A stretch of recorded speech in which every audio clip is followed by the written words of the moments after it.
All right, good evening.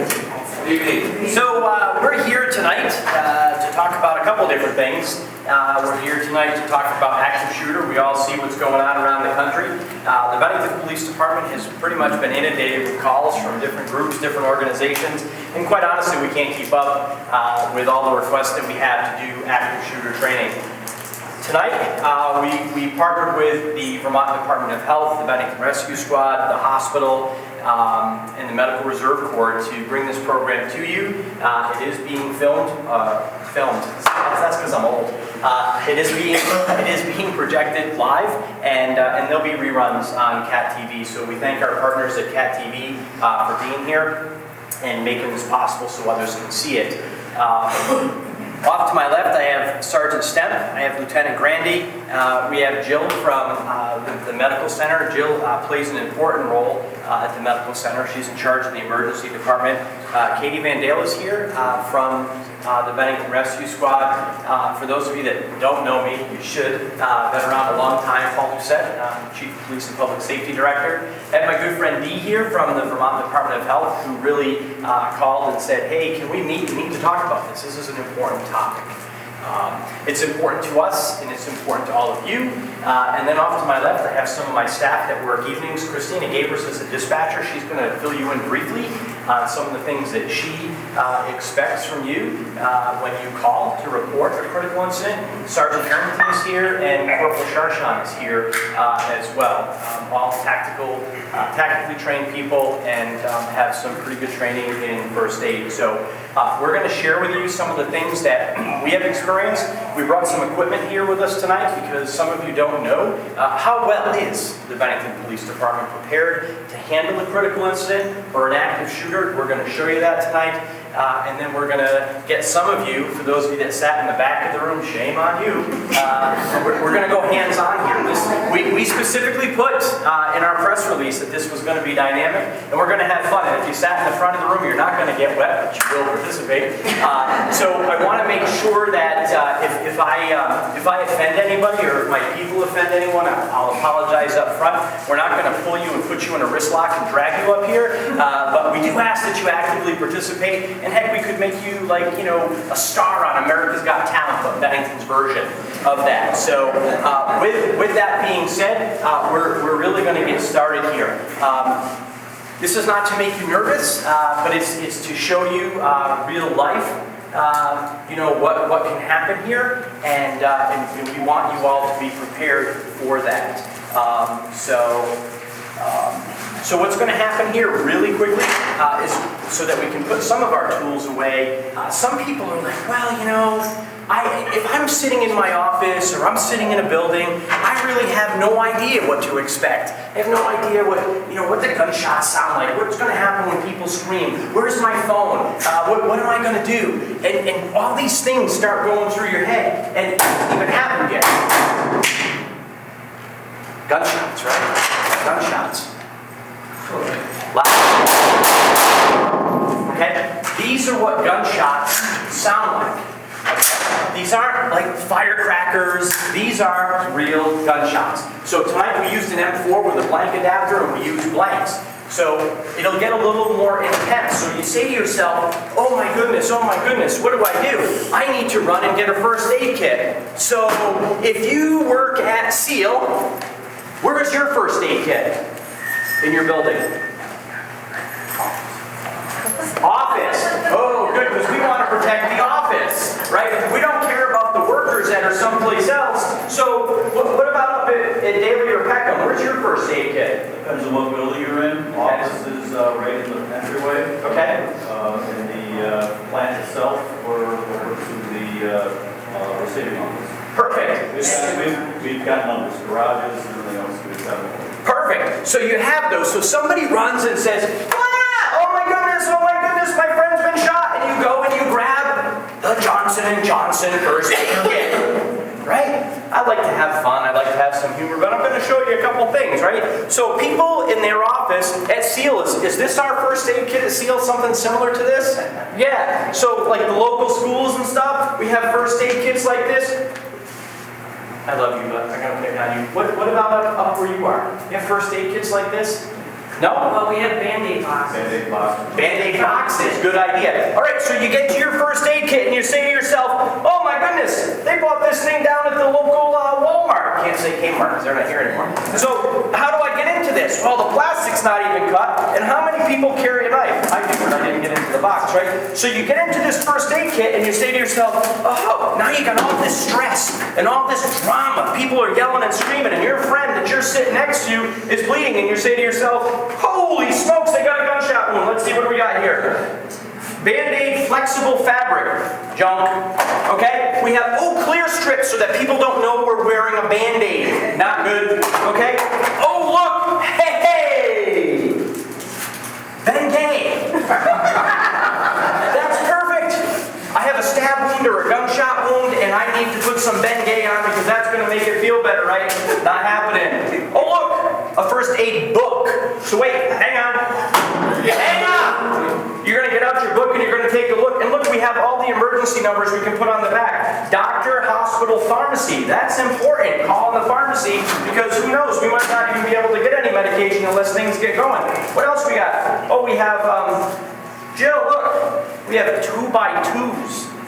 2x2s. Okay? That's pretty fantastic. Oh my goodness, look at this. We have all one size, flexible fabric Band-Aids, one size. Okay? That's fantastic. Oh my goodness, we have some steri strips. Ooh, we do have a package of gloves. We will need those. We got some tweezers, whatever. We have Neosporin. Neosporin, that's fantastic. Ooh, look at that tape we have. That's pretty fantastic, right? So we have that. But what's most important, right here. Hey! I'm from Bennington Rescue and I'm going to manage your pain. I have some Motrin. Right? Really? This is junk. Right? So for those of you that have these types of first aid kits, we're going to teach you different. We're going to teach you different tonight. Right? So we're going to teach you about things that you can put, and Dee's like, hey, those Band-Aids were expensive. Let me do those so no one trips on those, right? So a lot of times we find that people have these Band-Aids. We've done this, where's Lieutenant Randy? We've done this in how many buildings? And people go and they get their first aid kit. We see things like, no offense, we see things like feminine hygiene products. Thank you, Dee, for being politically correct. Feminine hygiene products. But I gotta tell you, we can all laugh about it. Feminine hygiene products. Fantastic. Okay, for plugging wounds and things like that, absorbing blood, expanding, it's perfect. Okay, so we can laugh about that, but what else do we find? Eye drops. Eye drops. Ooh, I've been stabbed, I'm wounded. Ooh, but I'm going to put some eye drops in because that'll help me stop crying. Right? It doesn't work.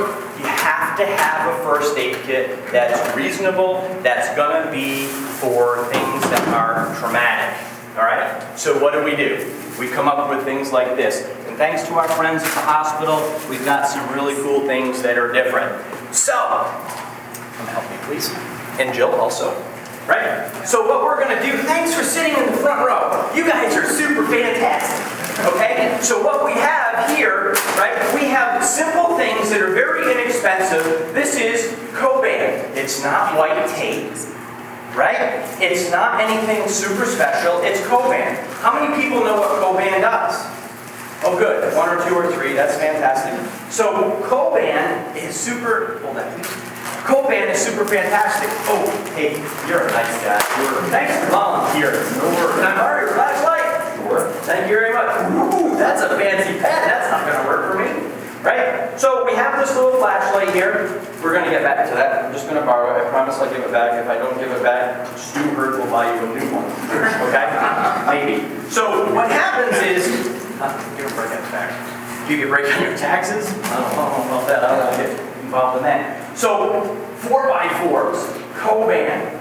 We put it here, we take the Coban, oh no, I dropped your flashlight, and we wrap it nice and tight. Katie Van Dale's going to really teach us how to do this, okay? But see this Coban right here? This is fantastic because now what ends up happening is it creates a pressure bandage, and I didn't need tape, I didn't need anything really except 4x4s and Coban, and now I can move to the next. Right? And that's how this works. Very simple. Coban and 4x4s. Not Neosporin, not bacitracin, not eye drops, nothing like that. And that's what we have. You can keep that as a souvenir. You stand by one. All right? So well, that's temporary. We're already using it. So what happens is we have things like that. So where does this come from? So I told you I would teach you a little bit about being prepared, right? So the Bennington Police Department carries one of these bags in every single cruiser. These bags are made right here in Bennington. Okay? Right? We're going right down to Port Grace, and we're getting the bags made locally. They come in red, blue, and green. They are available. I'm not here to advertise. I'm just here to show you what this is all about. In these red bags, green bags, blue bags, okay, we have a bunch of different kinds. We have combat gauze, which we'll talk about. We have 4x4s. We have the ability to make a tourniquet. We carry ace bandages, very similar to the Coban, except for the ace bandage, we have to use the clips, all right? And we have Coban, all right? So what happens is, in the event we have a critical incident, active shooter, stabbing situation, multiple people hurt, the Bennington Police and the Bennington Rescue Squad can go in and it's almost like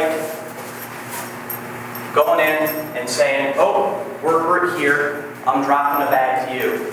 Oh, Katie, I would never want to do this, but I'm dropping a bag to you. Sir, I'm dropping a bag to you. Ma'am, I'm dropping a bag to you.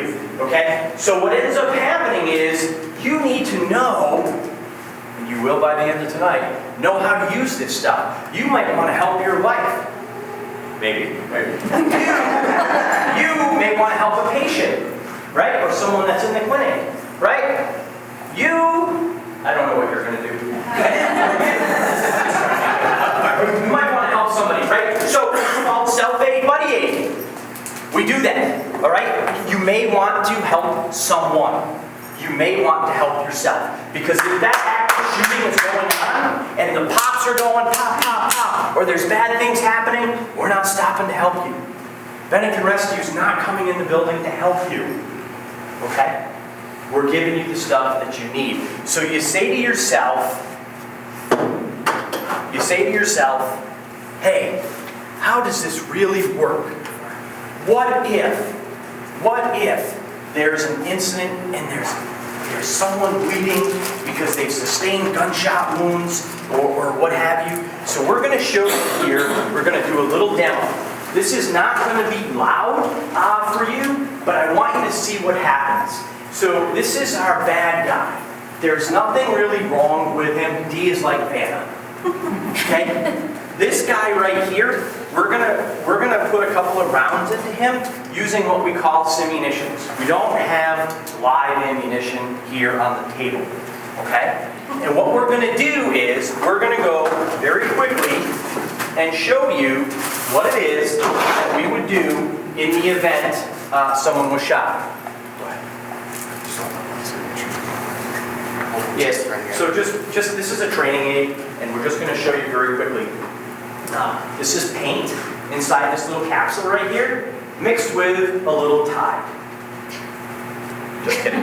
So what happens is if we get this, if this splashes back and gets on you, it won't. If it gets on my fancy new white shirt, I might cry, but it washes out because that's just what it does. So Sergeant Stemp is going to put a few rounds into the bad zombie guy here, and we're going to show you what happens from there.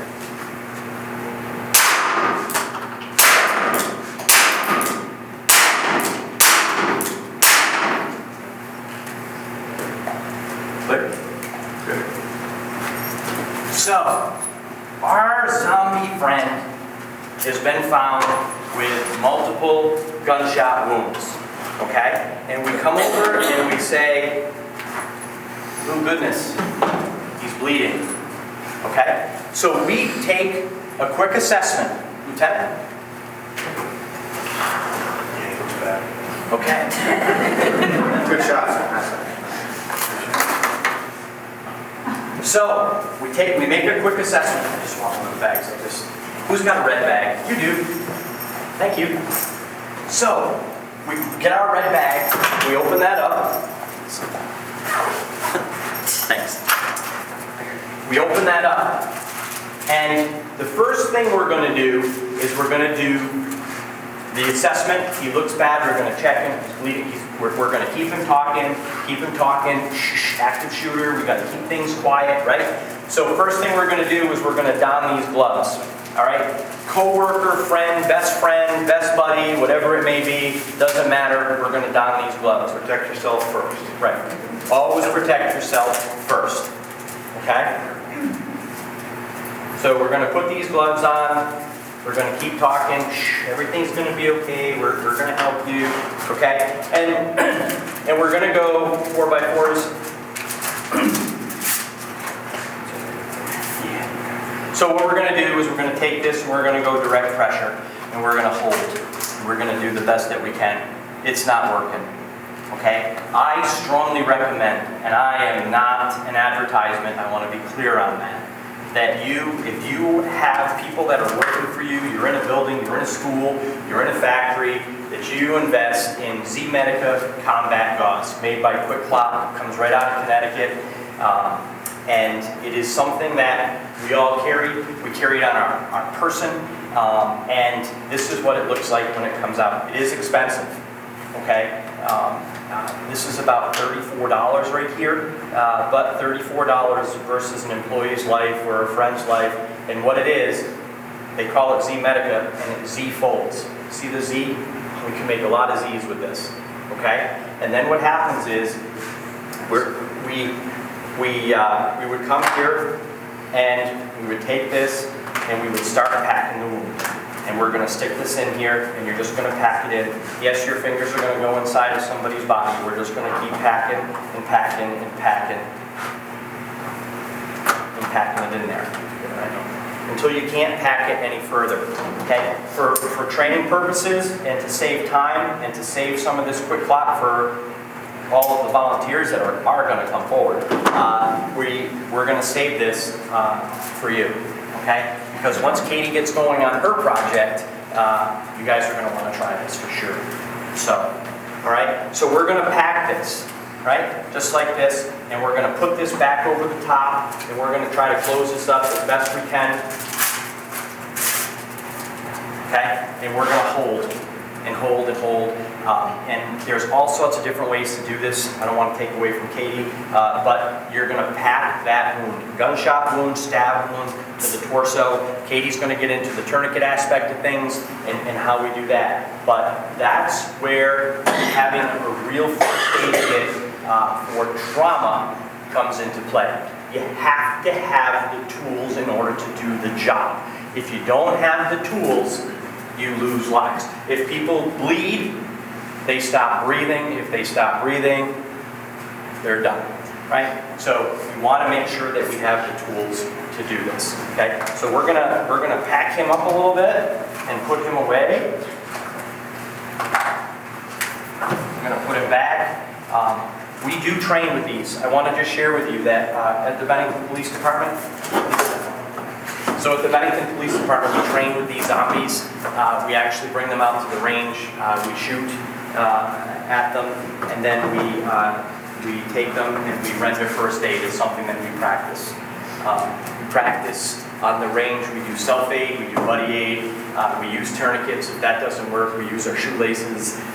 There's all sorts of things. This is not a combat medic training course, but I want you to know that there are all sorts of options, and I give you ideas so that you can make sure that you are safe, and that your employees are safe, and that this community is safe. Yeah? So, starting from zero, a lot of things happen in our lives that are complicated, stressful, preoccupied, and our minds are constantly going.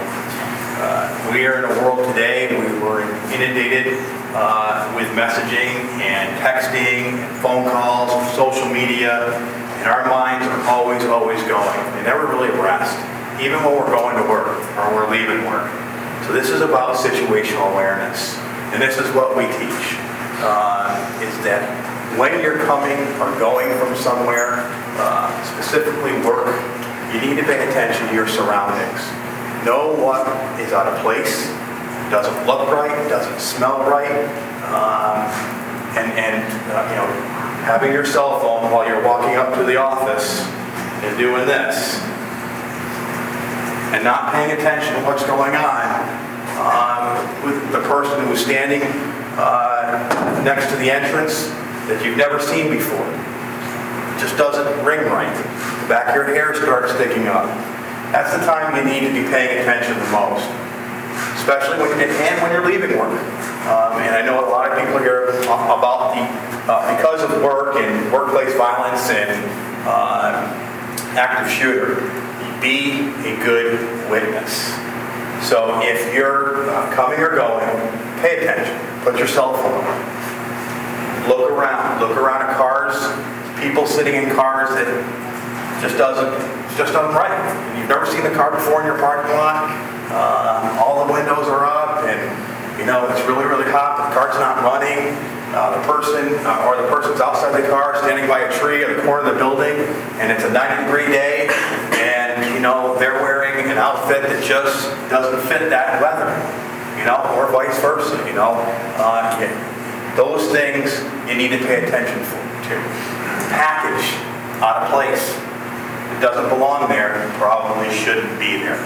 And that's where you need to stop. And call us. If you see someone that fits, that just doesn't seem right to you, or you see something that doesn't look right, you need to call us. At no point will you ever get one of our dispatchers telling you, well, we're too busy for that. We will get there.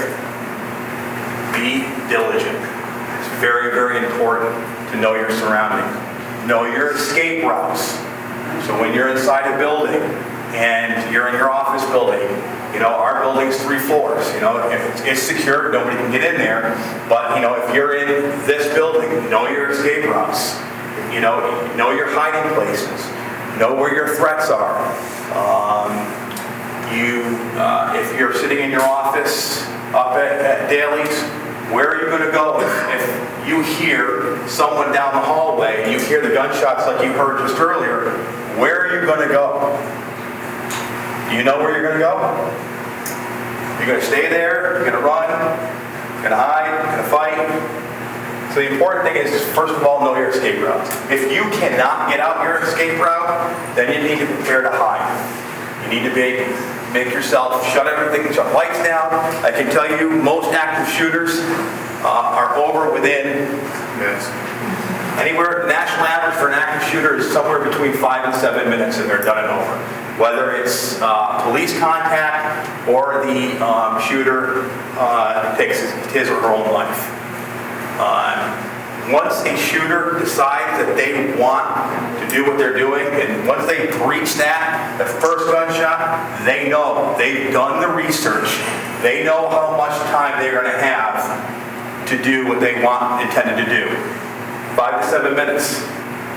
It's not real long time, but when you're sitting in that room listening to that gunshot, I guarantee you 5 to 7 minutes is an extremely long time.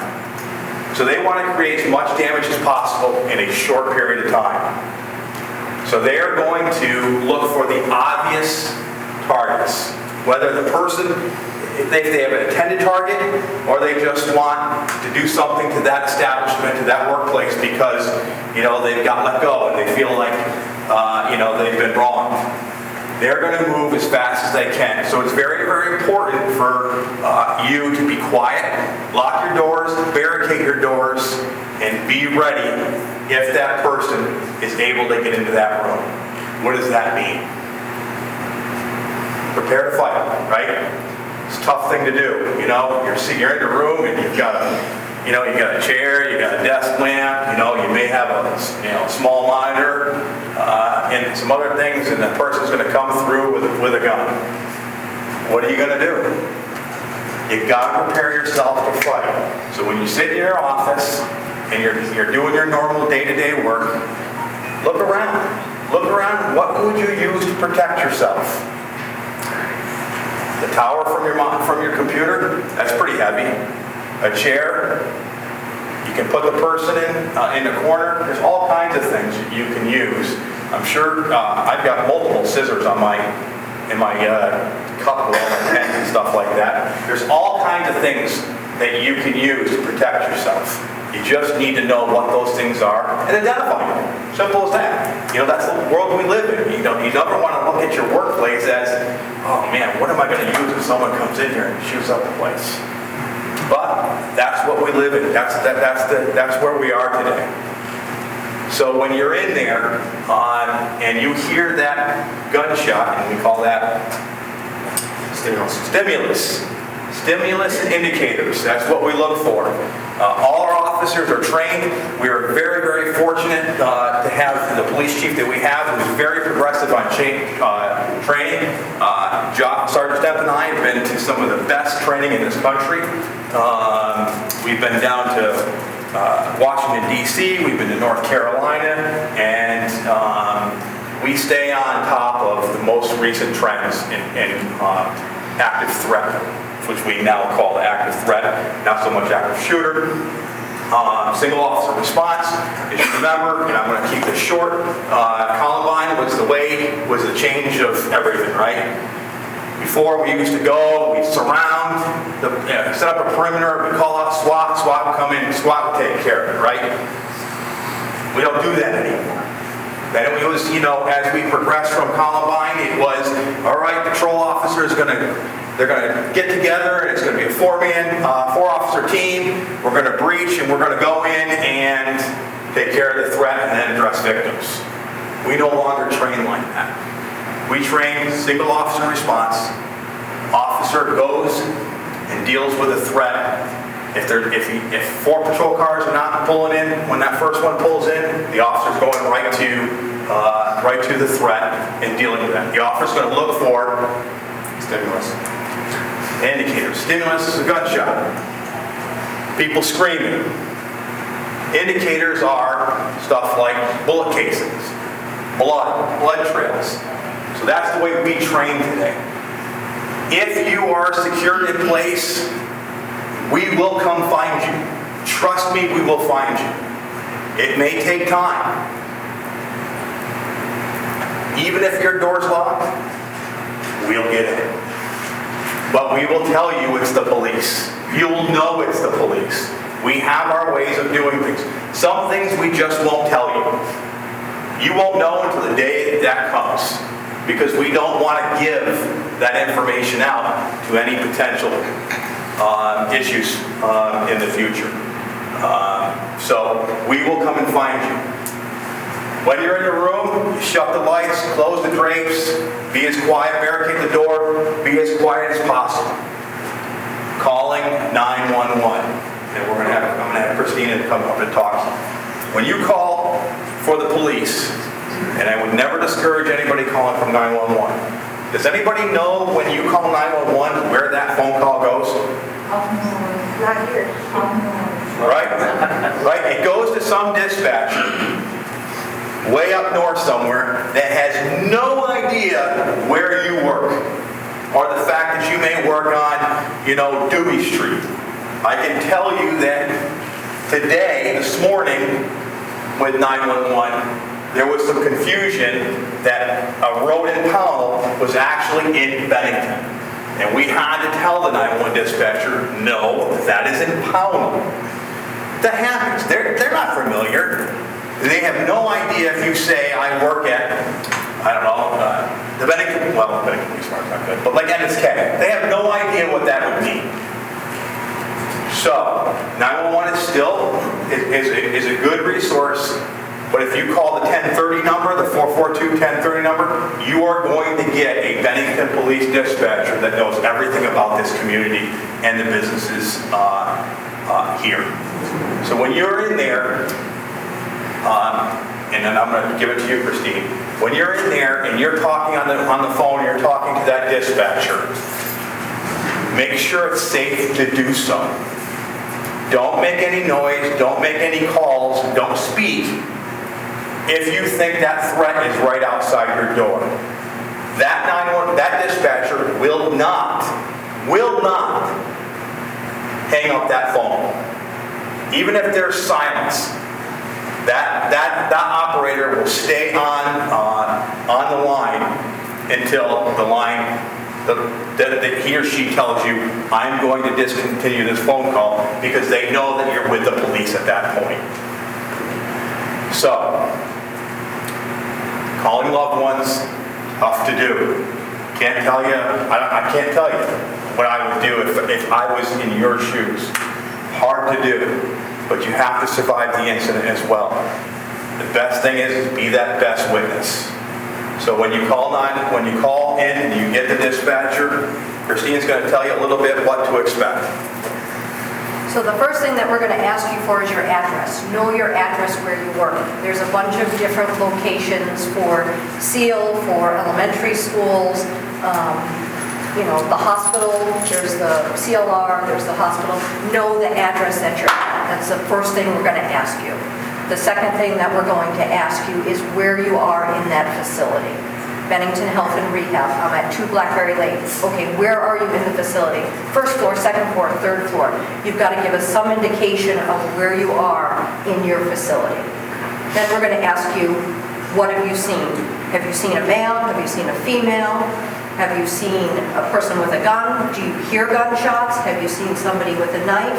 What can you tell us? If you can't give us a clothing description, at least give us what you hear.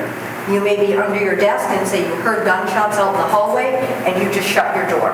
That's good enough for us. You're on the 3rd floor at Bennington Health and Rehab and all you heard was gunshots. If that's all you can give us, that's what we'll take. Doesn't matter. But the more you can give us, we're not asking you to go out into the hallway and look for somebody to see what you see. But if you hear anything, that's what we're going to take. We're going to stay on the line with you until you can give us any more information or we can get the police there. You may say, I don't hear the gunshots anymore. Okay? We may be getting 3 other phone calls and somebody else on the other line is saying, now I hear gunshots and I'm now on the 2nd floor. So that is where our priority would then transfer to the officers.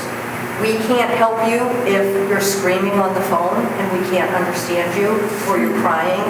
The easiest thing is to at least get out what you can. If we can't understand you, we're going to ask you to repeat it. Okay? Whatever you say, we're going to pass on to the officer. And that's the easiest thing for us to do to get them there the fastest. So if you just call and say, I'm at the hospital, I'm in women's and children's, and I hear gunshots, we're automatically going to dispatch somebody to that area and then ask you for more information. So some of the other things we're going to ask is how many people are in the room? How many of you have in the room? The dispatcher may ask you, do you know who the shooter is? How do you know who the shooter is? Does he or she work there? Did that person just get terminated? So those are all kinds of questions that you're going to get. And I think... So I want to share with you that the dispatch service that we provide to this community involves not just the police, it involves fire and rescue as well. So when you get a hold of our police department, located in that department is police, fire, rescue. We dispatch Bennington Rural Fire, North Bennington Fire, Bennington Rescue, Powell Rescue, and the list goes on and on. We have that capability, and we do it. And our dispatchers do a very good job with the service that they provide. They really are the backbone of our agency, because if they fail, we fail. And they're going to ask you a lot of questions. And if I get a complaint, and they're not real complaints, a lot of times people will call and say, that dispatcher asked me for my birthday. Well, that's so we can identify you down the road. You know, we have a lot of Timmy Jones and a lot of John Smiths and things like that. So yeah, we do ask for your birthday. In this situation, we will track you down and find you later. But when you call for a routine call or a regular call throughout the day, or you're reporting a car accident, they are going to ask you for your name, address, and your birthday. And hopefully your phone number comes up on the screen. If not, we're going to ask you for that. And people get frustrated with that. Just send the damn cops. Okay, but we need to know what's going on. We need to know if there are weapons involved or things like that. So be a witness. gather information so that you can share that with us when we arrive there. I also want to share with you, the lieutenant brought it up and said, hey, we integrated our dispatchers last year with training. We traveled over to the Armory over in New York, and it was 2 days, and we put our dispatchers through the same training that the officers receive so they understand how stressful it is for us, and we had to sit through what they were doing so that we understand how stressful it is for them. And a lot of it was the training was so realistic, with the flashbangs and people getting hit with simunitions. This pink simunition stuff, when you don't have protection, it hurts. It leaves black and blue marks. It's kind of fun, but it still hurts. And the bottom line is that we put our dispatchers through that. So when the final scenario came and they got to sit out in the SWAT truck or whatever and do communications from there, poof, they were relieved. But the bottom line is we try to make this as realistic so that they understand. We try to do these things with all of you so that you understand that there are things that you need to purchase, that you need to have so that you are ready for something like this when it happens, if it happens. It has happened in Bennington years ago. We have had incidents that we don't advertise when someone is sitting up on the hill in their pickup truck with a rifle because their spouse is having an affair with someone that they're working with. That happens. I guess we can't talk about this. But those things do happen. We do respond to calls like that, but we stop those calls. Right. You know why? Diligent employees who know that something was out of place. I can tell you that happened, and I was on one of those calls, and it was very, very tense. And that person was ready to do exactly what they wanted to do as soon as the noon hour came because they could see right into the lunchroom with their scope. The lieutenant told you that there are many studies that we do. Every time there's a shooting in Bennington, Vermont, we take a look at that shooting, we take a look at the aftermath, and we take a look at the after-action report. And we say to ourselves, we need to adapt our training. Right? And that's what we do. In another state, far south of here, where people saw the shooter go into the school carrying a bag that says store name on it, and it's a rifle case, and that student didn't belong there anymore, and they never reported it. Never reported it. And then the shooting started. We can't play Monday morning quarterback on this because it happened and it's unfortunate, but at the same time, if you see something, say something. And that's not just a little catchphrase. I mean, you can go to our website if you hear about things and you can make a report. Those come to me and then I disseminate them. You can call the state of Vermont. They also collect crime tips. There's a lot of different ways to report these things so that we're all prepared. Okay? So, I just want to do a couple things with you before we are going to take a break, I promise. We want to do a couple things with you, Lieutenant. Just the last couple of things on the cell phone when you're in there. You can, most people don't know, you can text 911. So if you're not comfortable talking on your phone because you think that the threat is right outside your door, you can text 911 and that information will get to us. And you can have a communication. You should program your phone. Obviously 911 as well as the Bennington Police Department. 442 1030. So you don't have to, in a stressful situation, you don't have to try to figure that out. The other thing is when you do make that call and you do have that connection, we don't hang up. Even, like I said, even if you're not talking, we're listening. That dispatcher is listening to what's going on. Everything is recorded at our police station. So, if that shooter is outside your door, and there's comments or the conversations, we're capturing all that. Leave your phone on.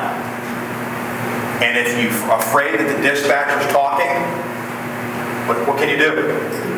Hit mute, right? You're not going to hear the dispatcher, but the dispatcher's going to hear everything you're doing. No, if you hit mute, they're not going to hear that. I have it backwards? Yes. I have it backwards. I apologize. I do have it backwards. My apologies.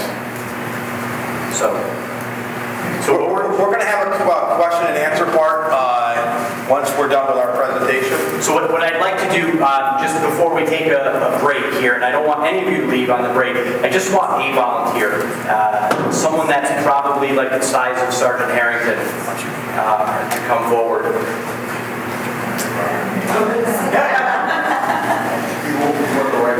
Here we go, good man, good man. Hey, so I just want to show you a couple things here before we take a break. So a lot of times people are like, well, I saw the police and I saw Doucette and he was wearing, this white shirt and he looked really hot and fantastic and everything. And then I saw Sergeant Steph and he was wearing gray, but then I had this. So come on over. Bob. So Bob, turn and face all your new friends. All right. So Bob, set your glasses down on the table because I don't want them to break. Okay. So Bob, this is going to go right over your head. Okay, just like that. Watch your nose because that's what's most important. I don't want you to sue me. Okay. What are you thinking, Bob? I think it's heavy, right? So what ends up happening is the officers that are showing up. Yeah, right? The officers that are showing up are gonna, I'm just gonna Velcro this, okay? And then your desk with these. Oh, we don't wear them in our desks, Bob. Most of us get out and work the road, Bob. We're not office dwellers. So here's my friend Bob, and he is now wearing, here we go. There, take a look at your friends. Okay.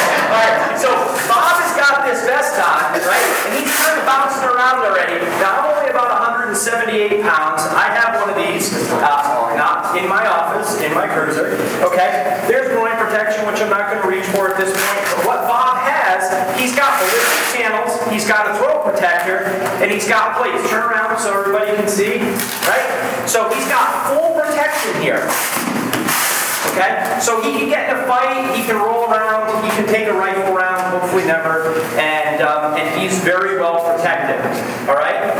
So then what we have is, it's like that sumo wrestling thing, right? So this is what some of our guys will wear, and then you say to yourself, come over here to my left. So then you say to yourself, I saw another Bennington police officer, a little bit older, a little bit more bald, right? And he had this different thing on. Okay, these are plate carriers, okay? So we wear plates front and back. And what this is designed to do is over our regular armor, which Josh has on right now, you put this over your regular armor, and this is supposed to stop rifle rounds. We've not ever tested this. Turn around, okay? And we make adjustments. This should be a little bit higher up here, like this. We just don these. Where's Lieutenant? We just donned these last week going after a guy with a gun because it came up on us kind of quick. We didn't have time to put all this stuff on. This goes over your head, clip, 4 clips. This has all sorts of Velcro. So we would really wear these if we knew something was going to happen. We wear these last minute critical incident. Okay, so that's what you're going to see. You're going to see this. You're going to see this. Or Josh, come on over here. Or in a real active situation, this is what you're going to get. Okay, you're going to get gray, a little bit of a lighter vest, and that's really it. So a lot of different variations. So I'm going to show you a couple more things, and we're taking a break. So this here, stay up here because I want you to see how heavy those are. So this here, you're going to say to yourself, oh, I'm not impressed by that. That's one of those black rifles. Yeah, well, we have these because the bad guys have these, right? And if you have one of these, you're not necessarily a bad guy. But we want to show you a couple things. All right? Know anything about guns? Nope. Can't you verify that's safe for me? That's safe, no magazine, right? So this here is an M4. It's kind of short. We can make adjustments. Okay, bolt closed. Okay, we can make adjustments. This piece right here is a suppressor, also known as a silencer. All right. This gun here is designed for law enforcement and military, but it's designed so that we can go into a building, and in the event we have to use deadly force, this will suppress the loud noise and will protect the officers that are in the hallways. Okay? So I want you to hold this. You're just going to hold it, point it up towards the ceiling so that you're in a safe direction. Hang on one second. I got to get you some more stuff here. Okay? So now you got a helmet. Okay? You're going to have to get rid of this beard. Okay? Because we don't allow that. And so now you have a red bag. Now, wait a second. What are we going to do with this? Can we have this again? Okay, so that's going to go up like this. You have a little sling catch right there. So now you've got that. Oh, no. Hang on. So, there you go. Now put your hand back on your gun because you're going to need that. Okay? And at the same time, all right, you're going to need this flashlight because you left your flashlight in the car. See, I knew I needed this, right? So you left your big flashlight in the car. You're going to need that. Okay, so now you guys are ready to move. How comfortable are you? This is. Let me stand closer, then you'll feel good. Okay, so this is one of the things I want to teach you, and I do like to have fun with all of you. But this is why law enforcement trains. Whether you're a Bennington officer, a deputy sheriff, state trooper, whatever it is that you are, this is why we train. You can't just put all this stuff on and expect to be able to fire a weapon if you need to. Okay, you can't come out of your holster real quick if you got all this stuff on. You have to train, right? That's sometimes why budgets are the way they are, because we need this equipment. Adding suppressors to the weapons that we have at the police department is instrumental. Had to do it because when you get in that diamond formation that we were talking about, if someone fires now, 4 people are deaf for a period of time. Their hearing will come back. You might have a ruptured eardrum. We might go visit Jill in the ER or whatever, and they'll say, "Oh, there's nothing we can do. We'll give you some Bengay or whatever in your ear, right, to get that sensation or whatever, and eye drops in your ear." But again, this is why we have the equipment that we have, and this is why we train. Okay, so listen. It is now like 12 minutes of 7. I would really like everybody to be back in their seat right at 7 o'clock, and we're going to start with Katie. We started tonight with this little program of shooting, and I'm going to show you a little bit. We're going to pick up the pace a little bit. So here's my friend, but active shooter. Okay, so this is what's going to happen. We have the zombie target there. So you're going to face the target. Go ahead and face the target. So, no, you're good. So you're going to keep your finger here for just a minute. Pull your other hand up. Okay, just like this. You're gonna put your thumb just like this. Okay, and you're going to bring that gun up. We're going to pull the hammer back, and you're going to shoot that bad guy when you're ready. Oh man, you came back and got pink on your shirt. All right, here we go. Okay, another shot.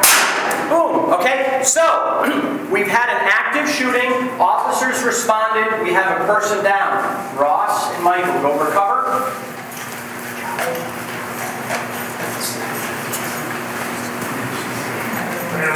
No, right to the table so people can see. Whoa. I don't want to believe for real. Okay, so now our active shooter is now a good guy, good girl, and we're going to come over and we're going to try this. So come on over. You're going to do your quick assessment. Michael, step back. Okay, because we know, hey, look, it's an ice pack. Okay, ooh, is this cold? Okay, all kidding aside, ice packs do work, help control bleeding, but not quite yet. So basically what happens is we have a wound right here. Okay, so you've done your quick assessment just for a matter of saving time. All right, you're going to apply pressure, and you're talking. It's going to be okay. It's going to be okay. It's going to be okay. All right, and you're going to just keep talking. All right, and then okay, we realize things aren't working, so now we're going to take this and we're going to start packing the wound. Okay, so you're going to take your fingers. We have our imaginary gloves on. Go ahead and start doing that. See how it comes off in Z's? Okay, pretty tight, huh? Okay, good. Nice. Thank you. Thanks to Lauer for providing my department with all these knives. All right, we're going to stick this away for now. We're going to cover this. You're going to cover that, and hold pressure and keep talking. And we're going to now. Help is coming, things are going to be okay. Okay? So, it's a lot of time, a lot of different things happening here. And now what I'd like to do is turn this program over to Katie Van Dale from Bennington Rescue and Jill Maynard from the hospital. And we're going to talk about... So Katie, why is it important to talk to this person and tell this person what's going on? So it keeps them conscious. instead of kind of figuring out what's going on. We want to keep this person conscious, right? So if they go unconscious, then we have minimal information and their health deteriorates a lot faster. So if we can keep talking to them, it keeps them conscious, keeps them calm until help arrives. Okay, so again, my name is Katie, I'm Preventing to Rescue. I have a bunch of stuff up here. This is all hands-on. This is come up and play. So I'm just going to kind of go over the equipment that we use to train. So this is called Stop the Bleed. Okay, so I've got gloves up here for those that want to participate. I also have gowns if you guys want to participate. It can get a little bloody. So the first thing we have is what we call wound cubes. Okay, so just ballistics gel. It's been shot and sliced several times. There's different bullet holes in here, and there's a big laceration. We fill it full of blood so you guys can pack the wound. So just like Chief Doucette said, we pack wounds, all right? No matter how big or small, we use anything that we can find, really. So if you're in your office and you have paper towels or whatever that you can use that's not greasy or somewhat dirty, we can use to pack a wound. T-shirts, things like that, okay? So, the way we pack a wound is similar to what he showed you, right? So I'm going to use this big bullet hole here. His Z-fold is wonderful to have. Not always going to be on hand, right? So we can use anything. The way to do it is to wrap it around your finger. So this is a bullet hole. We're going to be doing different maneuvers if it's a larger laceration or bigger wound. So you're going to wrap it around your finger and you're going to shove your finger as far in as you can. It is going to be painful for them and it's going to be absolutely gross for you, but it is essential, okay? So once your finger is in there, your finger stays in there, right? Because what are we doing to that wound now? We're plugging it. We're holding pressure on the bleeding, okay? So now we're going to wrap the gauze with our other finger and we're going to shove our other finger in there, okay? So this needs to go really, really fast, okay? So we are going to pack this wound until we cannot pack it anymore. This one's a pretty big one. Once that wound is full, we are going to pile the rest of our gauze on top and hold direct pressure. Okay, those are for wounds that are in your core, or what we call our junctional wounds, so up in your shoulders and in your groin. Those are what we're going to pack, okay? We also have a laceration. We also have a big thigh here, too. Let me ask the crowd, what would be a good indication that we cannot stop bleeding with direct pressure? What are some signs that you might see right off the bat that you know that you're not going to be able to control bleeding with direct pressure? What is it? Spurting. Okay, spurting. What else? Color, bright red, right? So if our clothing is soaked with blood, we know that's a pretty significant amount of blood. Squirting blood, people that are semi-responsive or unconscious, they've lost a lot of blood, okay, unless they don't like the sight of their own blood, and many people have that. And then pooling on the ground. So if you're holding direct pressure and it's still pooling underneath them, we know that we need to move on to a tourniquet, okay? So we've packed the wound, that's not working. We've held direct pressure, that's not working. So I'm going to pass it out. We're going to pass around these tourniquets, and I'm going to kind of explain how these work. These are about $30 on Amazon. Great to have in your car, in your glove box, whatever. Jill's passing around the tourniquets. These are called a CAT tourniquet, okay? Combat Application Tourniquet. Military uses these all day, every day. So there is several parts to a tourniquet, okay? So we have the Velcro portion, we have an outer sheath, and an inner sheath. Okay, so the inner portion is webbing. The outer portion is just your Velcro, okay? So if you have a wound on your arms or legs, this is when you're going to use a tourniquet, okay? You can't obviously use a tourniquet around the neck, that's probably not, unless you don't like your coworker. But we're going to use this on our arms or legs, okay? So these come pre-packaged, already folded over like this. We want to leave it through the loop if it's going on an arm, okay? So this is also designed to be able to do it on yourself, right? So we all talked about earlier, self-aid and then buddy aid. Because if you're not taking care of yourself first, then you can't help your friend, because then you're going to be unconscious, okay?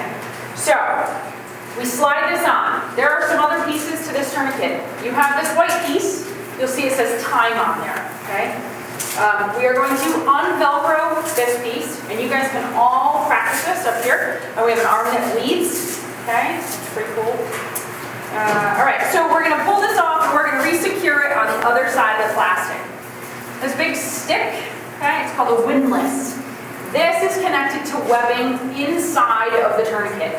That is what makes it tight, okay? Not you just Velcroing it down, okay? So I'm going to use it on my arm, right? So this, can be used for anything. We use it for people that put their hands through plate glass windows, washing dishes, and they get their radial artery. It's for anything with profuse bleeding, okay? So we want to secure it as best as we can. The plastic piece goes on a flat part of your arm, okay? So the Velcro is secured. Now we need to make it tight. So we are going to spin this windlass until we cannot spin it anymore. I will tell you that tourniquets are painful for people. Okay, I've tied plenty of tourniquets in my career and they cry bloody murder because it is painful. If anyone's ever woken up with a arm that's asleep and then it starts to wake up, that's painful. That's exactly what a tourniquet feels like. Okay, so once it's gone tight enough, okay, we want to make sure that wherever the wound is, that the bleeding has stopped or it's slowed down. Okay? Once we've gotten to that point, or you can't go any further, this windlass is going to tuck underneath that plastic. Okay? Once it's secured, we're going to pull this white piece over top of the windlass, and that is what secures it. You can also pull this down and secure it. Okay? Now it's not going anywhere. This stays on. This does not come off. Okay? The paramedics in the field are not going to remove this. The only people that are going to remove this are the surgeons and the doctors in the hospital, okay? So you'll start to notice my hand will start turning purple here in a minute because I cannot feel my hand. There is a thing on here that says time. This is very important to write on here, or I always write this on someone's forehead because this is white and we're dealing with blood and wet stuff and everything else, and that is just going to get washed off. Okay? So if you can write the time somewhere of what time you tie that tourniquet, that gives the surgeon a good indication of how long that tourniquet can stay on for. Okay? So what's the going time now? 4 hours, 5 hours for a tourniquet? Typically max, but it's going to depend on the wound. Right. Okay? So this stays on. Okay? In these kits, these drop kits, there's a tourniquet in there, yes? So you use that for yourself first. What are some other things, if we don't have these fancy tourniquets, that we can use to tie tourniquets? Bandana, belt. Shoelaces are okay. That would be a last-ditch effort for me because they're so narrow. Okay, so notice the tourniquet's just about an inch thick, right? So we want something that's a little bit wider that can stop blood. Even if you rip someone's shirt, your shirt, a belt, and then hold it tight, all right? If it's a shirt, you can get a stick or a pen or something like that, tuck it underneath and twist it around, or you're just holding on to that belt, okay? Wound packing. Again, you can use anything to wound pack, as long as it's somewhat clean, okay? So I've got wound cubes up here. I've got a big thigh that has a laceration that doesn't quite need a tourniquet, but needs to be packed, okay? And then I've got a bleeding arm that you guys can practice tying a tourniquet on. Okay, so if you guys are interested and you want to come up, Jill, you want to help me kind of go through this stuff? Katie, can I ask you one yes, question? Yes, absolutely. So why do we have to stop the blood? Can't we just wait till they're taken to the hospital? I mean, how much blood can they really lose? How long do you think it takes for someone to bleed out? From a large arterial laceration? Less than 10 minutes. Probably less than a minute, okay? If you get your femoral artery or arteries up in your arms, we're looking at less than a minute, okay? That they're unconscious and now we've lost too much blood. That even if you tie the tourniquet or you pack that wound, we're probably too far gone at that point. Okay, so if you can get it right away, you're going to save a life. Hence the reason why all law enforcement officers, at least in the Bennington Police Department, and I can tell you the state police are the same, are carrying tourniquets. Michael, where's yours? Yeah? Okay, so all these guys are carrying tourniquets, and that's the reason. It's to help themselves, and at the same time to help people.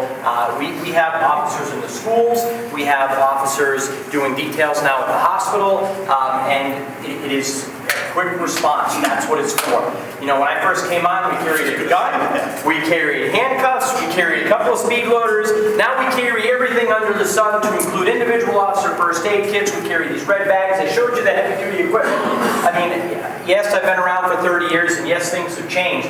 But, you know, you look at some of the officers, say, oh my goodness, they carry all this stuff. You know, I mean, tasers and big flashlights and all sorts of stuff. You know, it's like being Batman, right? You have all this stuff on your utility belt. I always wanted to be Robin. But anyway, I can tell you, because I didn't want to take the blame for things. But so now I'm the chief, I get blamed for everything. So the bottom line is that with that, I really want you guys to come up and practice this.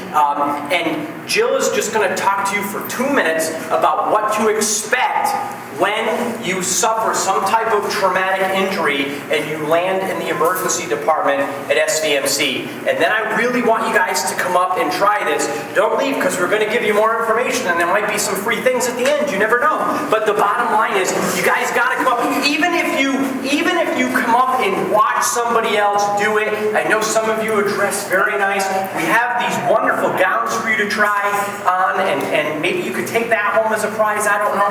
But the bottom line is come up and try this. But Jill, could you just explain for 2 minutes what happens when you get to the ER and who's going to be there and all the crazy stuff going on?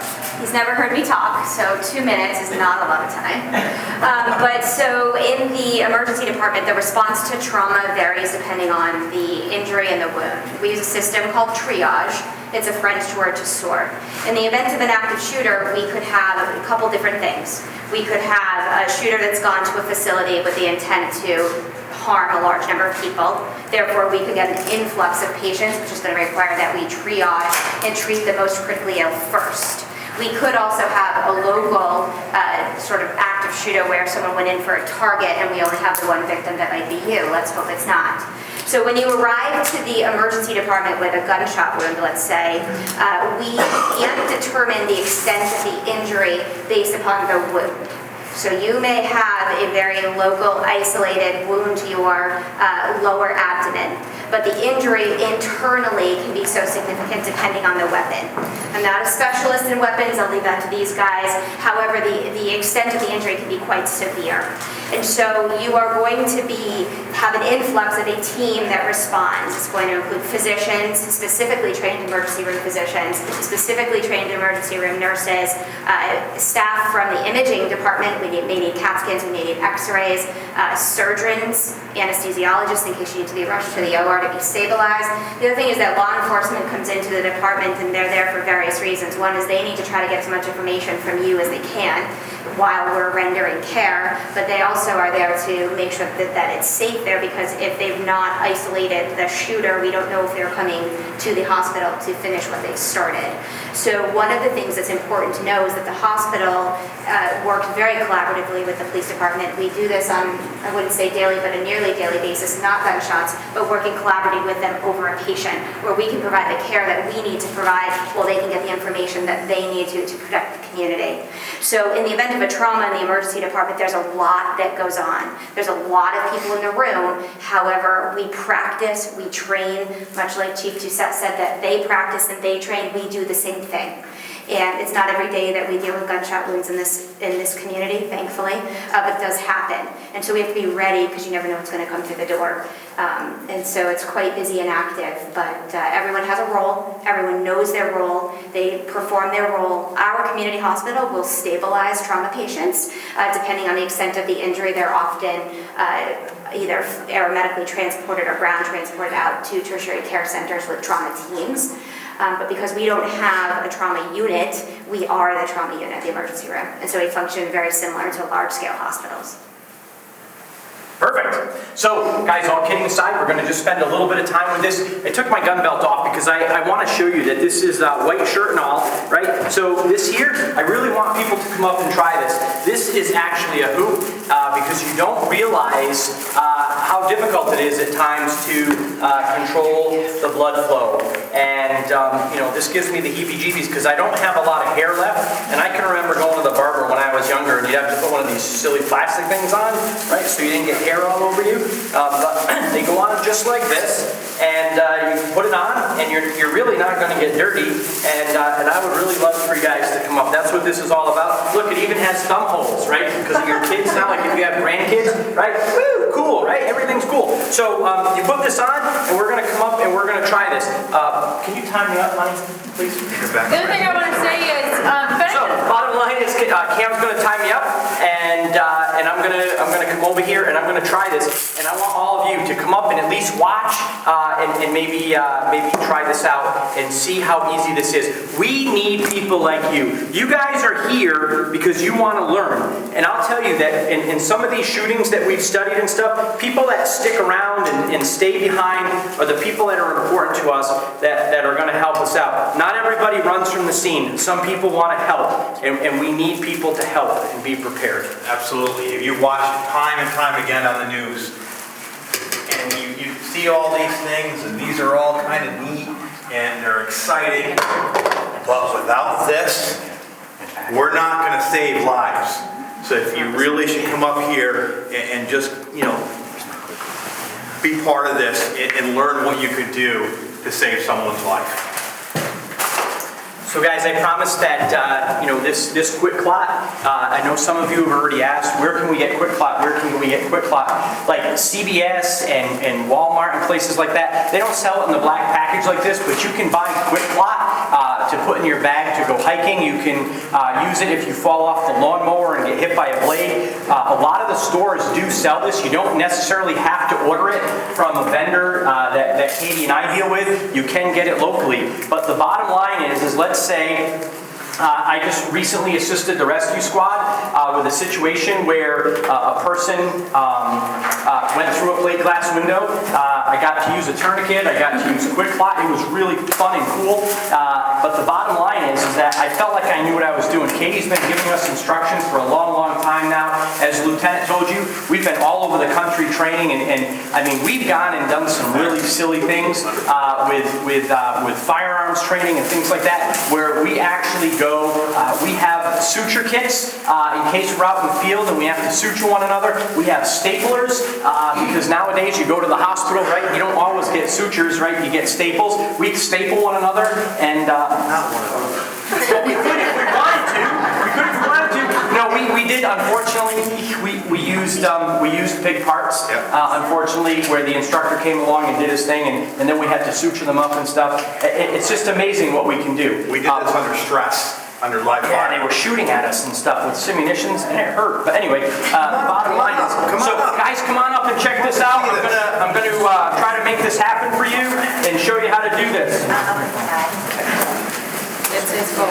Okay, so this wound right here, ooh, yeah. This wound right here is, it does have some blood in there, and our thing is we want to make sure that we're going to stop the bleeding. So the first thing we're going to do, right, is we're going to apply pressure. All right, and if that pressure doesn't work, we need to try different things. We need to pack the wound. Right now, I've got a pretty good grip on this, and our pressure is slowing things down. Let's say I say, oh, I'm going to check this out, and I want to see what this looks like, and I start to move this, right? And the next thing, oh, good Lord! All right, I'm bleeding. It came out the other side here. I'm putting my pressure on. Now I have my quick clot, and I'm going to pack this. Remember what Katie and I told you, right? You're going to take this, and you're going to start packing it, right? And look, you're going to get your fingers right in there, and you're going to, ooh, yeah. And it's real life, guys, what's happening right now, right? With that blood oozing out of there. But we're taking our fingers, and we're packing this in there, and we want to stop this bleeding as best we can. Right? So we're doing pretty good here. I'm not going to put all the Z-Medica quick clot in there because I want somebody else to have a turn. Who's got a knife? Josh, Kim? Knife? Here in Vermont, I know, I just don't want to get stuck on it. Can you cut this for me? Good job.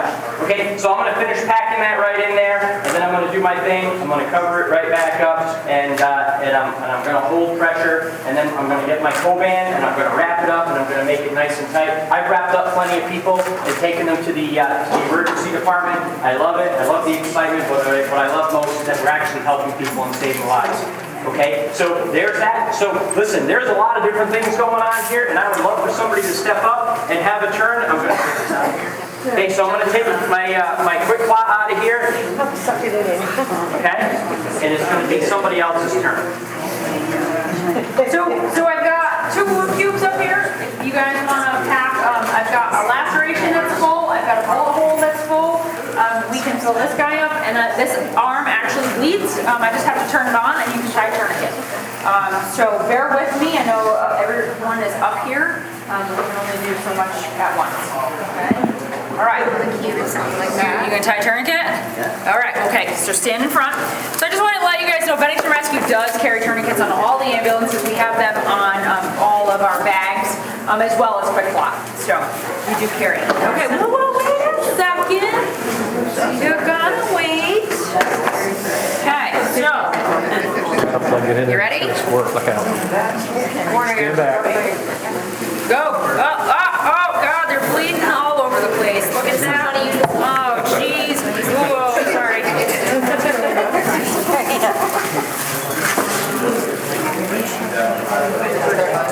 Keep packing, keep packing, keep packing. Beautiful. Ooh, less than a minute. Good job. Yeah, you can take it off. Yep, so you just pile it all up. You really want to make sure that all that stuff is there.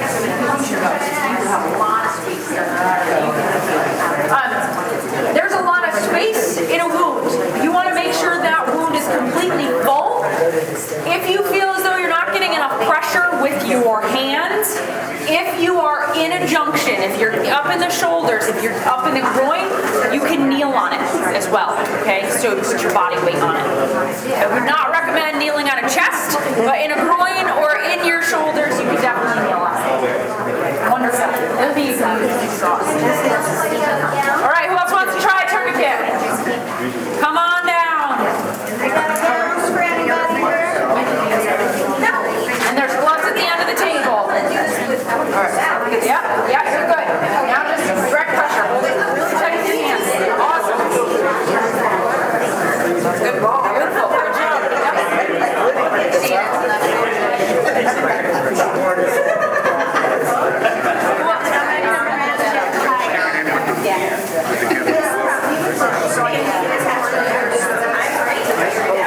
Who else wants to come up for the fly or the tourniquet?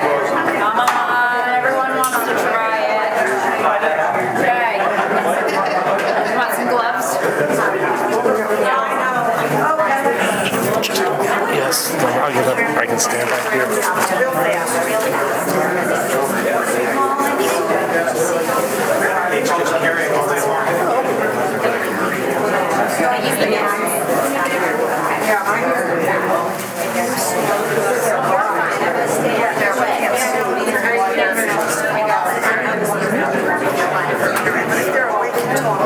got another wound up here. Does anyone else want to come up and pack it? Come on.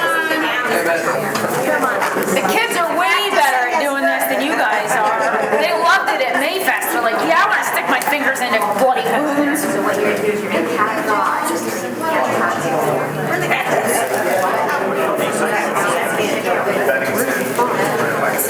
Yep.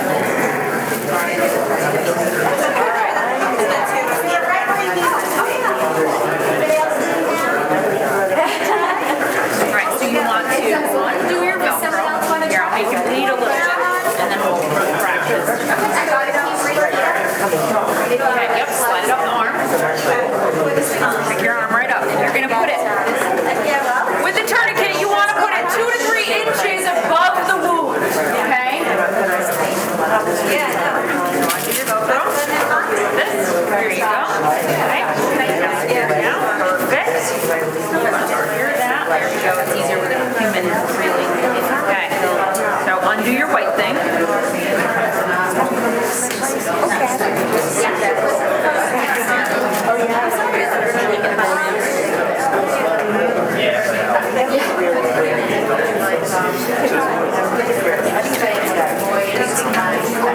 Yeah, that's right.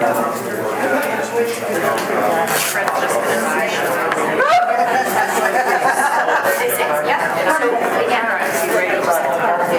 let's try this again. There we go. All right. So we're tightening down. Get to it. Back that? Yeah. Go ahead. Back as fast as you can. So unroll it. There you go. Yep. There you go. Okay. Yep. So let's tighten up. So then you would. Okay. We want to tighten until the bleeding stops. Yep. So you would tuck it underneath there. Okay. Yep. So that's why we always undo the white thing first. See this? There's two hooks there. You would hook it. Here, just undo this guy. Get it. So then once it's passed, now you have your gauze. All right, now tie it tight. Tie it tight. Leave that white thing right over there. Back. Keep pulling. Keep using your pull. Yep. Oh yeah. Keep pulling. Until the bleeding stops. Yep. Okay. Hook it in there. You know, right now, one of the Yep. There you go. And that's it. And then you put this over top of it so it doesn't unscrew. And that's it. Very nice. Yep, they're going to be screwed. They're going to be riding in. It's going to be rolling all over the floor. They're going to be screwed. That's why you just have to do this. It just doesn't happen.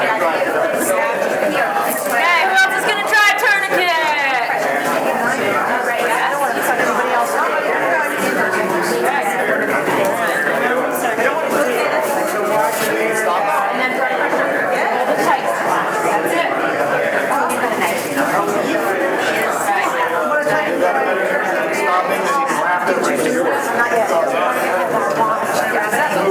All right, so I'm going to make sure this white thing is really on the hard. I'm going to undo this. We want to secure it backwards.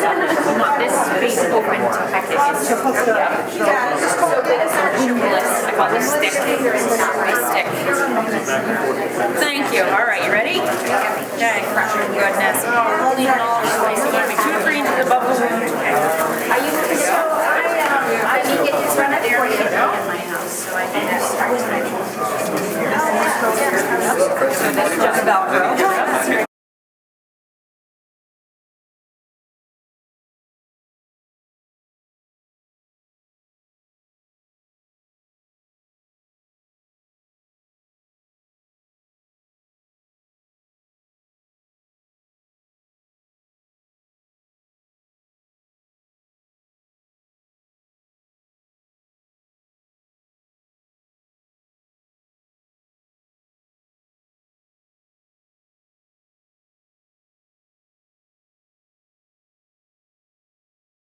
I'll go ahead. Okay. We still have this guy here too. If you guys don't want to do a tourniquet, we can do those for free.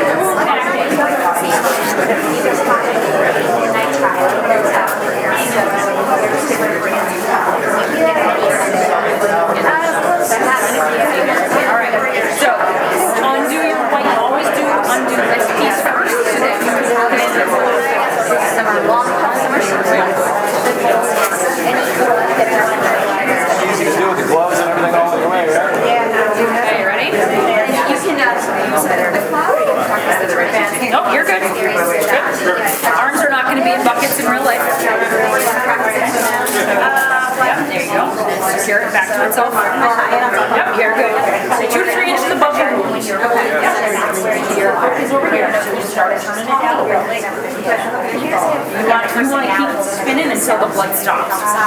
So that might be 2 or 3 spins before you can actually hook it into it. How we doing? Good. Okay.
She's like, you gotta learn how to do this. I'm like, that's a better benefits. All the way around. So guys, now we're going to start typing up.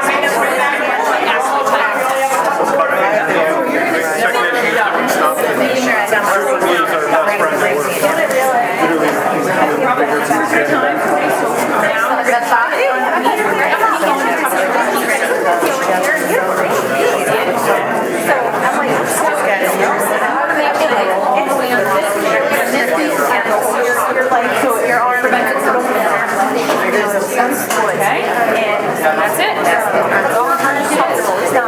Once you put hands on it, then you know Should I note that you want to vote fest under that? Awesome, you're welcome. Like, you look funny. Any last people want to try? It's not as uncomfortable as I thought it would be, but it's also still not comfortable.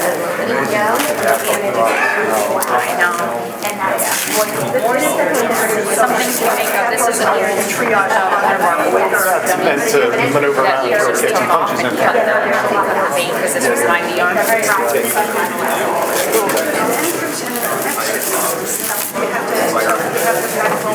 Try this one? Okay, so you can either use, no, you don't have to cut it at all. Nope, so we're gonna use gauze, okay?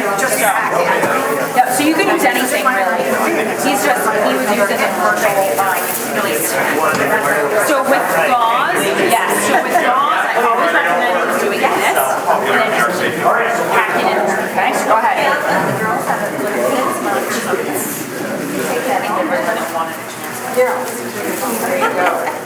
Just keep packing it. Yep, more. You want to make sure that entire wound is right full.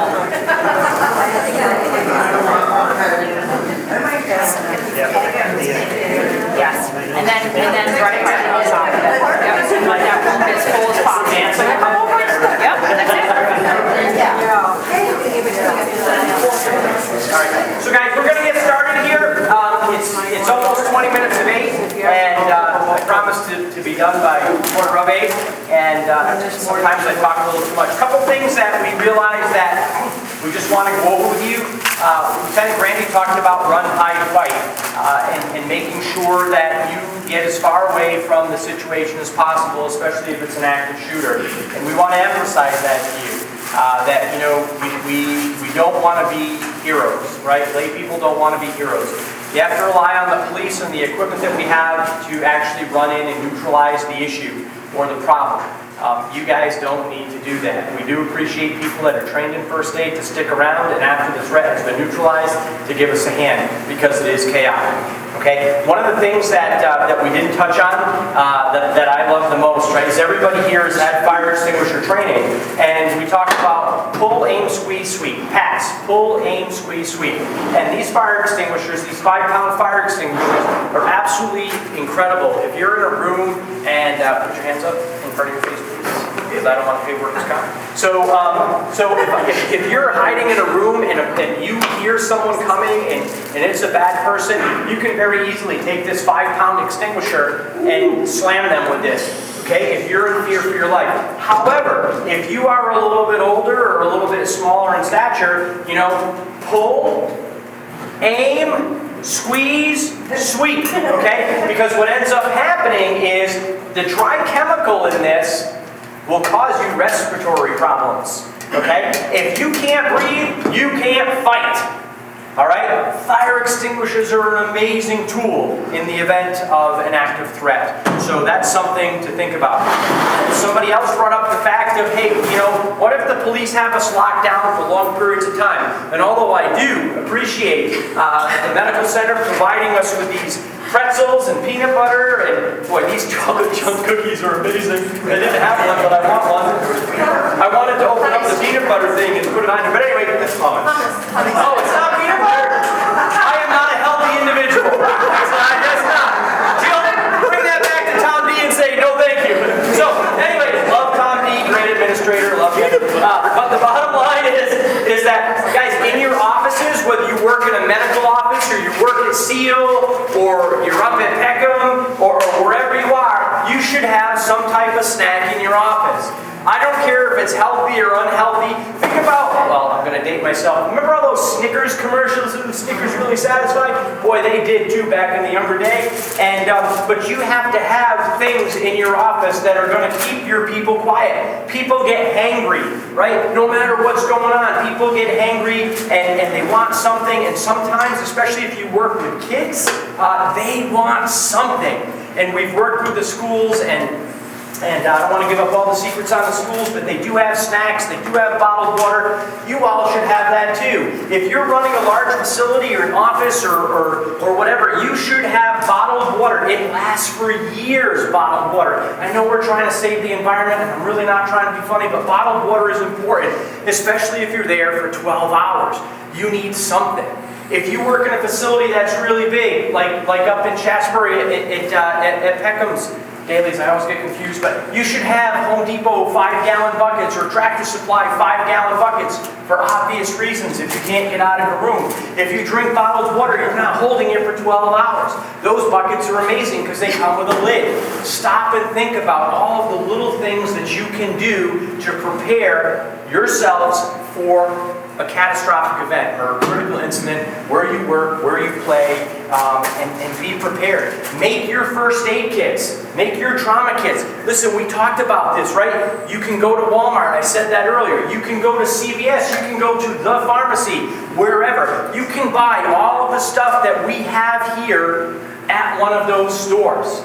Yes, Z-Medica makes combat gauze, but also known as Quick Clot, and I can tell you, right on the shelf, right Lisa, because you're not there anymore, but Walmart sells the civilian version. It's the same thing! And I'm serious, they show a little dude on a lawnmower or whatever. If you get hurt, or if you're hiking and you get hurt, most of us hike in pairs, but if you get hurt and you fall and you get a huge laceration on your leg or whatever, you need something to stop the bleeding. Right? Because your buddy's not going to put you on his or her back and get you out of there. You're going to have to bandage it up and get out. So everything that we've showed you, the only thing you can't buy is you're going to have to call over to Port-a-Brace and talk to someone in sales if you want a fancy bag. Or how we did it, when we first started out, Lieutenant Grandy, we started out, and we brought this with us. This isn't original. This should be in our little display case. So this is just a Ziploc bag with Coban, a triangular bandage. We did have 1-inch tape at the time, and this is how we started when all of these shootings started happening nationwide. I mean, yes, we've had them, but they seem to be more and more. This is how we started. This is old. But we brought it just to show you it can be done. Because if I'm going to go around, you're going to catch for me? We're going to go around and we're going to drop these bags, right? There you go. You have a bag. It's not as fancy as this, and it's not red, but if you can't afford to spend a lot of money, you're in a church organization or whatever it is that you're involved in, you can use these Ziploc bags. Someone has to be responsible to check them periodically. Right? And you say to yourself, well, Chief, how many of these bags do I need? How many of these bags should I keep in my church, or how many should I keep in the office? Listen, if an active shooter comes in or an active threat comes in and you end up having someone with multiple gunshot wounds or you have multiple people hurt, you can't just have 1 or 2 bags. Spend the money. It's not a lot of money to be prepared. We would much rather be prepared. Yes, when the rescue squad gets there, they've got it. Yes, when the police department gets there, we've got it. But it might be a while before we can get to you. You need to have the stuff to be prepared. Okay? Now, almost quarter up. I promised. But we would like to field a couple of questions if people have questions. Yes, sir. Being prepared, you gotta process enough people to know where these things are placed. That's correct. That's why, remember at the beginning, I asked, where's your first aid kit? Where's your first aid kit? We've gone into plenty of places where you ask somebody, where's your first aid kit? And the person turns to the other person and says, where's our first aid kit? They don't know. And then we get these cheap first aid kits, which are great if you have grandchildren and they fall off their bicycle, you can use that, right? But it's not good for a significant active threat where you might need to address trauma. Okay? And these are just used for trauma. Right. That's why I said someone needs to check them. Even us, even with our cruisers, we have one of these bags in every police car that we have. And Sergeant Stebb's crew is responsible for doing cruiser checks. They have to check these bags. when I went to the person that went through the plate glass window, I mean, I opened up one of these bags because it's what I had. And I had to go back to my office, get the supply closet key, and restock that red bag. Okay? That person was bleeding. I mean, the blood was actually coming out. It was neat. So the bottom line is that that's what we need to do. Who else has a question? Yes, ma'am. Thank you very much for bringing this to the community, but my question is, you're preparing us for the event when it happens. What about before that? What about the precursors and the things that we should be aware of ahead of time? Right. So Lieutenant Grandy addressed some of that in making sure that you're aware of your surroundings. Some people just are oblivious to what's going on. You need to pay attention. You need to report to management or whoever your supervisor is, or to the police if you're seeing something that doesn't make sense. We talk about it, like I said earlier, see something, say something. Make the report. There's nothing that's silly or that we're not going to respond to. We're going to get to you. If you think something is gone awry or you think that someone's acting out, we will work with you. We will work with you to try to make that person safe or place that person in a safe environment, if that's in fact what's going on, right? Sometimes we get there and we find out something different. Someone's coming back. Listen, hunting season, for example, right? Hunting season's going to be starting here in another month and a half or so. We get the calls. Oh, I just saw someone walking down the road with a .308 rifle and a scope, and I'm not sure what they're going to do. We take that very seriously, right? Because really, you shouldn't really be walking down the road like that. We take them, we go, we send an officer, right? And the officer just gets out and speaks, oh, I'm hunting, hey, could you kind of get off the road or whatever. It's little things like that. If it makes you nervous, you should call. Absolutely call. I mean, there's a lot of little things that we could talk about and get into about people's behaviors and things like that. Unfortunately, this is like a 2-hour crash course because we want to, that's the Massachusetts part of me, of course, and we want people to be prepared. Ma'am? Yeah, I have a question. Is it better to get 911 or the local police? Well, so if you call 442-1030, remember we talked about that, right? You're getting police, fire, and rescue all at the same time. Especially if you live local, you're talking to a local dispatcher. I do not begrudge, I'm all about 911. If you're driving through New York State somewhere and you don't know where you are, you're not taking the time to look up, hey, what's the number for the Cambridge Police Department? You're calling 911. 911 is great when you don't know who else to call. Right? Or for people that have the vehicles that have OnStar, right? Those people at OnStar, they can figure out where you are and they're calling the local authorities.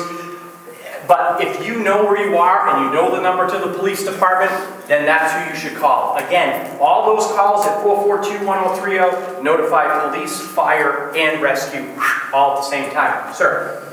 Just on your comment, I work with a veterans home. We had a full code. I called the police department's number, and during our after actions thing, the director of the rescue squad said that probably saved us 7 minutes response time. Yeah, it's one of those things because that person up north or in Westminster or wherever takes your call, they take all your information, then they call us and they regurgitate all that information to the dispatcher, and then the dispatcher has the opportunity to ask questions, but they still stay on the line. So if you can use the 442-1030 number, that's what we recommend because it's coming to someone local that knows your business and then knows the layout and knows that the fire department has to come in this way or the police have to come in the back way because they're familiar with the area. Next. Ma'am. So, you love that vest, don't you? Yeah, it's, oh my gosh. It's expensive. I'm ready to go sleep in it, honestly, okay? Anyway, my question was that when you hear about things like these shooters going into Walmart, okay? So I don't know if anybody here got this work at Walmart, but I've been thinking a lot about this since it happened, and I'm like, gee, if I was in a Walmart, I'm just like browsing through kids' clothes, and all of a sudden I start hearing shots. I mean, it's a pretty open place, it's kind of like, oh, hey, that kid's an innocent bystander, with bullet traveled, like, next thing you know, before you even figure out what you want to do, you're struck. So, do you know off the top of your head, does the Bennington Walmart here, just for example, do they have some sort of training that their employees... Let me tell you something. Because I just want to know how safe I am Lieutenant Grandy and I were just at Walmart today, and we got to learn about their active shooter program.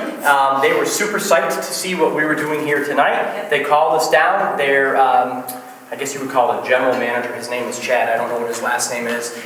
We got invited down there, and they actually do train their employees on what to do in the event of an active shooter. And to me, it's absolutely amazing. I know some people criticize Walmart, but Walmart just took a very aggressive stance when it comes to ammunition and things like that, and we applaud them for that. But I do personally, I shouldn't have done that on TV. But anyway, the bottom line is that they do have a training program, 2 programs, and they make all of their employees participate. So annually. Yeah, it's not just a one-time deal. I would think it would be a very smart idea for places like No, they're really on top of things. I think that's an important piece that we maybe haven't touched on yet tonight, is that many of you do work at a business. So go back to your business and ask, what is our plan? In healthcare about 5 years ago, we had to shift our thinking. The emergency management at the time was, how do you prepare for multiple victims from an accident? How do you prepare when the elevator goes down? Every now and then we throw in a bomb threat. How do you prepare for that? That's not the world we live in anymore, and you have to be prepared. So even the medical center, we have a full active shooter plan. We exercise it, we train, we practice, we teach our staff what they can do. You're never fully prepared to respond to something like this, but when your teams and your co-workers know how they should, you're more prepared and less lives get lost. So that's something we haven't necessarily touched on. But go back to your business and find out what is our plan and when are we going to practice it. And Bennington Rescue also does provide stop the bleed training and first aid and CPR training to businesses. All you have to do is call Bennington Rescue, and we come out to you and train your staff. And the fact that no small or big. And the fact that you're here tonight with us, you're starting your training. You've already started that progressive training and learning. And to close this, for all of you that want to get home, okay, I will also share with you that if you go to the Vermont Homeland Security website, there's phenomenal information on there about what you should be doing with your business or with your place of employment. The Bennington Police, we really don't have time to draft a plan for everybody, so I can tell you that's where you need to start. You need to go to the Homeland Security website and you need to look at everything that they offer, and they will tell you about making those magical buckets that I've already touched on that are very important to your comfort and care. They will talk about first aid and trauma supplies and things, everything that we've gone over here tonight and more, and you can do that at your leisure. You don't have to sit here anymore on these hard metal chairs and listen to Paul Doucette and his group, but because we want to make sure that our community is prepared in the event of a critical incident. And I will take one more question, Bonnie, because you've been very patient and you called me 400 times before this thing started. All right. This is great for businesses that all employees work in one place, okay? We don't. My business, we have nurses that go to homes, we have nurses that go to employers and all that. What would you recommend? What would we tell them that would be the most important thing for them? Situational awareness. Right. Situational awareness is key, making sure that those people that are going out into the field all have a cell phone in case they need to call for help, and they should be carrying in their purse or in their bag something like this. We call this an IFAC, and this here, although I don't want to take it all out because boy, the first time I took it out, it took me a half hour to get it all back in there. And that's mine.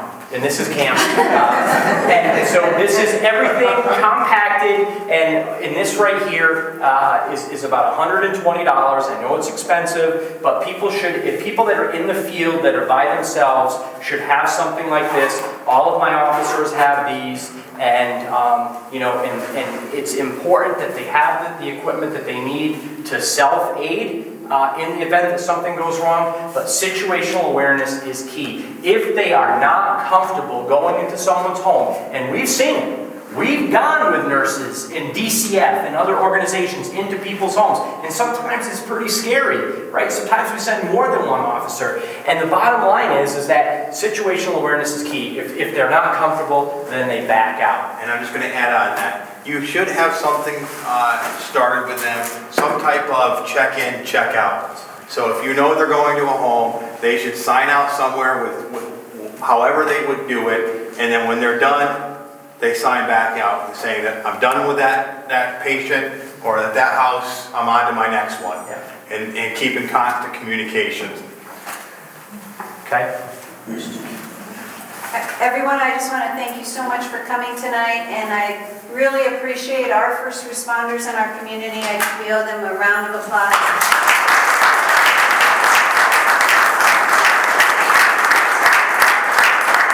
I want to share with you, Dee put this together.